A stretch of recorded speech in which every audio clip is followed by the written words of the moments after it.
अच्छी राइटिंग न सिर्फ बच्चों की पढ़ाई में मदद करता है बल्कि उनके आत्मविश्वास को भी बढ़ाता है। कभी कभी लेखनी से पूरे व्यक्तित्व का आकलन लगाया जाता है। इसलिए हमारी लेखनी हमारे जीवन में बहुत ही महत्वपूर्ण होनी चाहिए। हम क्या लिखते हैं, कैसे लिखते हैं, यह अपनी सोच पर निर्भर करता है। आज के समय में पेरेंट्स के सामने एक बहुत बड़ी समस्या, एक बहुत बड़ी चुनौती है कि जब वह बच्चों का होमवर्क कराने बैठते हैं तो वह फील करते हैं कि बच्चे कभी कभी उन्हें बहुत नखरे दिखाते हैं या उन्हें होमवर्क करना पसंद नहीं है। मैं सविता मिश्रा इस वीक एक बहुत ही पावरफुल वीडियो लेकर के आपके सामने आई हूँ और इस वीडियो को पूरा देखने से पहले हम यह जानना चाहते हैं कि आखिर में आपके बच्चों में कौन सी समस्या है। क्या आपके बच्चे जब लिखते हैं तो उनकी राइटिंग छोटी और बड़ी हो जाती है? क्या लिखते समय वो टेढ़ा मेढ़ा लिख देते हैं?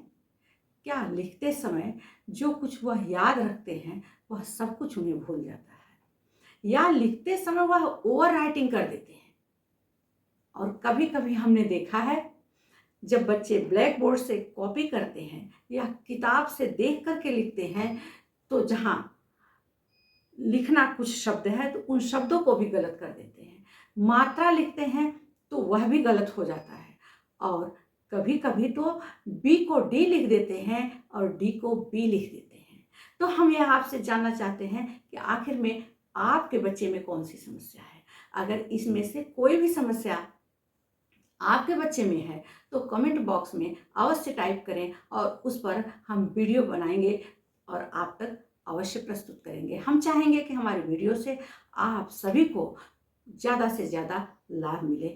और भी ज़्यादा लाभ अगर आप लेना चाहते हैं और भी ज़्यादा आप कुछ सीखना चाहते हैं तो हमारा प्रत्येक संडे वेबिनार होता है और उस वेबिनार में हम अपने 25 सालों के अनुभव जो हम शिक्षा और स्कूलिंग से जुड़े हुए हैं, लगातार पेरेंटिंग पर काम कर रहे हैं, अपने अध्ययन, अनुभव और रिसर्च से, उसमें मैंने एक बहुत ही easy, effective and interesting technique तैयार किया है जिसको बच्चे जानेंगे तो जो मोबाइल का उनका एडिक्शन है, जो वीडियो गेम का एडिक्शन है, जो लिखने में दूर भागते हैं, जो रीडिंग की स्पीड उनकी कम है, या बच्चे गुस्सा ज़्यादा करते हैं या बच्चे ज़्यादा जिद करते हैं, पेरेंट्स परेशान हैं, अगर उस वेबिनार में आप शामिल होते हैं तो बहुत ही अच्छे तरीके से, बड़े ही खुशी और इंजॉय के साथ वो सारी कमियां दूर हो सकती हैं और बच्चे अपना मन अच्छे तरीके से पढ़ाई में लगाएंगे, खुशी खुशी एग्ज़ाम को इंजॉय करेंगे। तो हमारा यह वेबिनार अवश्य देखिएगा, उससे आप बहुत ही लाभान्वित होंगे। साथ साथ आपके इष्ट मित्र या आपके जो भी आपकी सर्किल हो उसमें अगर आप प्रमोट करेंगे तो वह लोग भी उससे लाभान्वित होंगे। यहाँ हम बच्चों की राइटिंग की स्किल को डेवलप करना चाहते हैं। जो बच्चे टेढ़े मेढ़े लिखते हैं या गंदे लिखते हैं, बार बार प्रयास करते हैं फिर भी राइटिंग में सुधार नहीं होता, यहाँ हम आपके बच्चे को छोटी छोटी कुछ टिप्स बताएंगे और वह छोटे छोटे टिप्स को अगर अपने जीवन में लागू करते हैं तो बहुत ही अच्छा रिस्पांस लोगों को मिल रहा है और आपको भी मिलेगा। पहली बात यह है कि हम पकड़ सही रखें। पेंसिल है, पेंसिल को हमें पकड़ना कैसे है, पेन को पकड़ना कैसे है, सही पकड़ के लिए हमारा thumb, index finger and middle finger, इन्हीं तीनों का सहारा लेते हैं। इन तीनों को हम अगर इस तरह से पकड़ते हैं, पेंसिल की ग्रिप हमारे अंगूठे और ये इंडेक्स फिंगर के बीच में होता है तो राइटिंग में सुधार हो सकता है। कैसे? जब हम सरलता से पकड़ेंगे, आसानी से पकड़ेंगे। अगर बहुत तेज दबाव डालेंगे तो धीरे धीरे हाथों में दर्द होने लगेगा और लिख नहीं पाएंगे। नेक्स्ट, हमारा पोस्चर कैसा होना चाहिए? जब बच्चे हम पढ़ते हैं तो वो कैसे बैठें?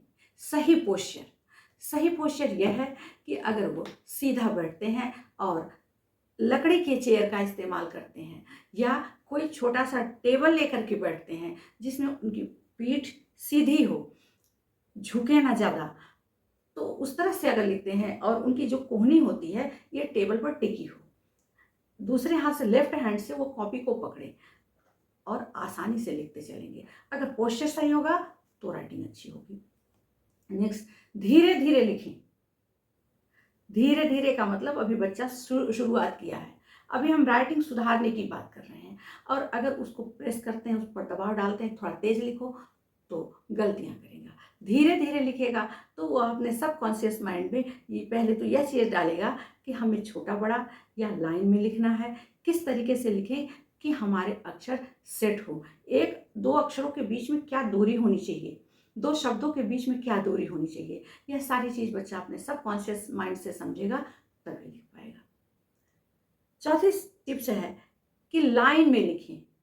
लाइन में लिखने का मतलब यह है कि जब हम लिखते हैं, जब बच्चा हमारा लिखता है, तो ऐसे कौन से अक्षर, ऐसी कौन सी मात्राएं हैं जो लाइन से ऊपर हो और बराबर हो, तथा लाइन से नीचे न लटके, इन सब चीज़ों का भी ध्यान देना है। एक एक करके अगर आप बताते रहेंगे तो बच्चा आपकी बात को पकड़ेगा और अच्छे तरीके से लिखेगा। अगली टिप्स है दैनिक अभ्यास करें। निरंतर हम 2 से 3 पेज अगर बच्चे को लिखवाते रहेंगे, लगातार लिखवाते रहेंगे, तो जो गलतियां वह पहले दिन किया है वह गलती वह दूसरे तीसरे दिन नहीं करेगा। कभी कभी क्या होता है कि अगर बीच में भूल जाते हैं तो बच्चा जो पहले सीखा रहता है वह 1 वीक जाते जाते वह भी भूल जाता है। इसलिए दैनिक अभ्यास करेंगे, निरंतर लिखते रहेंगे तो राइटिंग में सुधार होगा। अच्छे तरीके से आज के समय में कुछ बुक्स ऐसी आ रही हैं जिसमें कि एक सांचे बने होते हैं, पैटर्न पर लिखना पड़ता है, तो उन पैटर्न बुक का भी इस्तेमाल करें, जिसमें कि राइटिंग की एक लेंथ निर्धारित रहती है, किन अक्षर में कौन सी दूरी होनी चाहिए और कौन से अक्षर की कितनी लंबाई होनी चाहिए। तो लगातार ऐसी बुक पर जब अभ्यास करेंगे तो उनके सबकॉन्शियस माइंड में यह बातें लगातार जाएंगी और फिर वह अपनी राइटिंग को सुधार लेंगे। अगला टिप्स बहुत ही पावरफुल है, प्रशंसा और धैर्य रखें। जब बच्चा पहले दिन, दूसरे दिन, तीसरे दिन, चौथे दिन में कुछ सुधार उसके अंदर आता है तो आप उसको वाह करना सीखें, क्योंकि जब आप इस तरह प्रशंसा करेंगे कि मेरे बेटे ने बहुत अच्छा किया, तो उसके अंदर यह भाव जाएगा कि मैंने अच्छा किया और अब हमें और अच्छा करना चाहिए। तो बच्चे को जरूर प्रोत्साहित करें, बच्चे को बताएं कि वह अच्छा कर रहा है, उसे यह फील हो कि मैं लगातार अच्छा कर रहा हूं। अगली टिप्स है कि हम किस तरीके से क्या प्रयोग करें कि राइटिंग अच्छी हो, जैसे कि मिट्टी से खेलना या कलर भरना या कटर से कुछ काटना। तो अगर ये इन तीनों चीज़ों का लगातार उपयोग करते हैं तो हमारी उंगलियां काम करती हैं, और जब उंगलियां काम करेंगी तो राइटिंग अच्छी होगी। इसके अलावा भी हम आपको बहुत सारी चीज़ें बताएंगे, बहुत सारे टिप्स बताएंगे।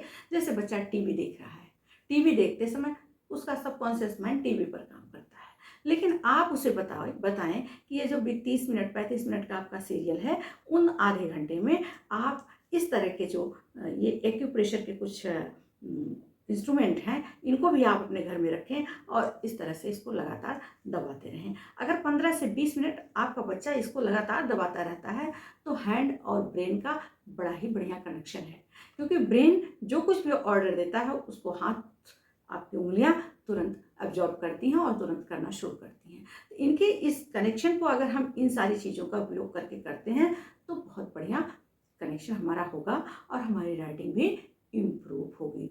इस तरह से इन सारी बातों का फॉलो करते हैं। बच्चा हारमोनियम बजाता है, बच्चा गिटार या पियानो बजाता है तो भी राइटिंग में सुधार होगा, क्योंकि यहाँ राइटिंग सीधे सबकॉन्शियस माइंड में जाएगा और सबकॉन्शियस माइंड जो ऑर्डर देगा, कंसंट्रेशन बनाएगा, वह बच्चा तुरंत करना शुरू करेगा। क्योंकि बच्चे को तो बताना हमारा काम है, बच्चे को सही तरीके से समझाना ये हमारा धर्म और कर्म दोनों बनता है। हम कैसे अपने बच्चे को समझा पाएं, यह हमारी बहुत बड़ी खूबी है। हम पेरेंट्स, आप पेरेंट्स अपने बच्चे को इन सारी चीज़ों को बताएं और कराएं। हम 1 वीक की बात करते हैं, 1 वीक में राइटिंग अवश्य सुधर जाएगी।